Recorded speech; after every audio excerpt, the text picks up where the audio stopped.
大家好，我是超子。为什么你炒的鱿鱼又老又硬，嚼不动，而且腥味很大，不好吃？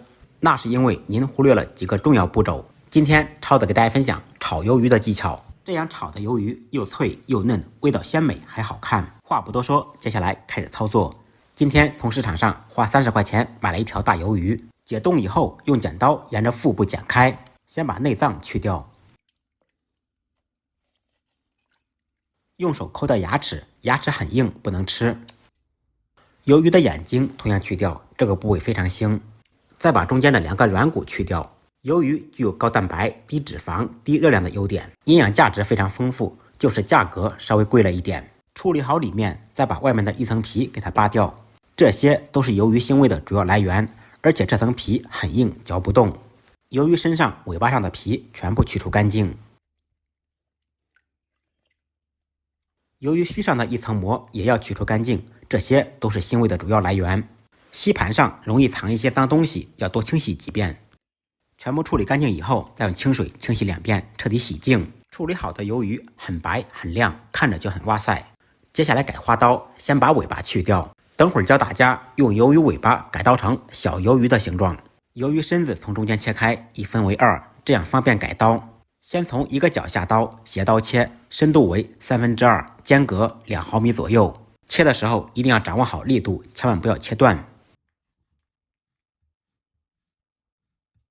改好刀以后，调过身来，从另一个角直刀切，深度依然是2/3，间隔2毫米左右。这就是传说中的麦穗花刀，动起手来其实很简单，只要刀口深度给够，不切断就能成功，熟能生巧。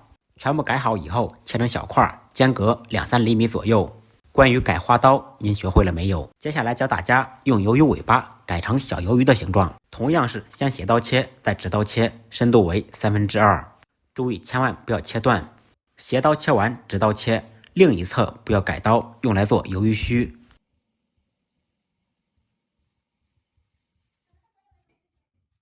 也就是说，一侧改花刀，一侧切成长条。这样经过加热就会卷起来，形成小鱿鱼的形状。大家可以自己试一下，做出来非常美观。鱿鱼须顺着中间给它切开，然后再改刀成小段，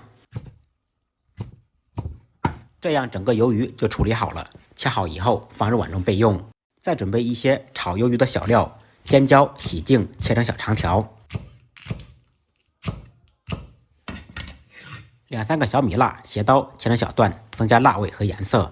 不吃辣的同学可以不放。少许洋葱，同样切成小长条。切好以后，用手捏散，放入盘中。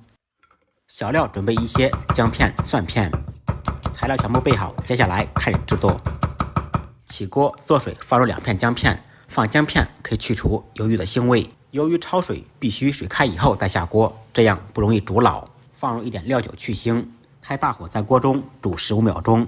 有的同学总怕鱿鱼煮不熟，煮着煮着就煮老了，千万不要在锅中煮得太久。等会儿我们还要煸炒，全程保持大火，10几秒钟，鱿鱼卷起来就可以了。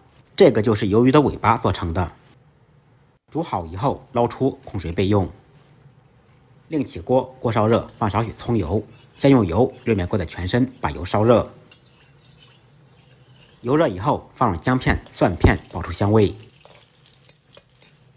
小料炒香，放入洋葱、尖椒，开大火简单翻炒扒拉2下。随后放入焯水的鱿鱼，少许料酒沿锅边淋入，去腥增香。继续开大火翻炒，少许老抽调下底色。接下来开始调味，适量的盐，一点白糖。白胡椒粉，少许蚝油，开大火翻炒，把调料快速化开，动作要快，姿势要帅。全程开大火，不要超过1分钟，不要炒得太久，太久的话会炒老。最后淋少许葱油，增加香味和亮度，翻炒均匀，起锅装盘。一道味道鲜美、好吃又好看的爆炒鱿鱼就做好了，鲜嫩脆爽，不腥不硬，在家做出饭店的味道。看起来是不是特别简单？动起手来更简单。学会的同学可以动动您发财的小手，点个关注，点个赞，转发给更多的朋友看到。再忙再累，记得按时吃饭。下期视频见，拜拜。